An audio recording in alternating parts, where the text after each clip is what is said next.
You know, one of these days I'm going to get this video right, because when I look at this in my backswing on TV, man, it's not what I'm seeing in my mind. So I'm going to continue to try and figure this out.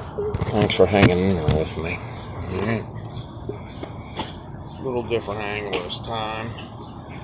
More up the body. I don't care about the club face where it's coming right now. I'm more concerned with the whip. Okay, shorties first. 1,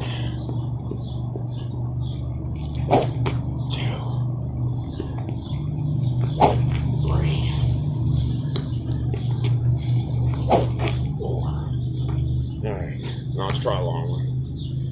1.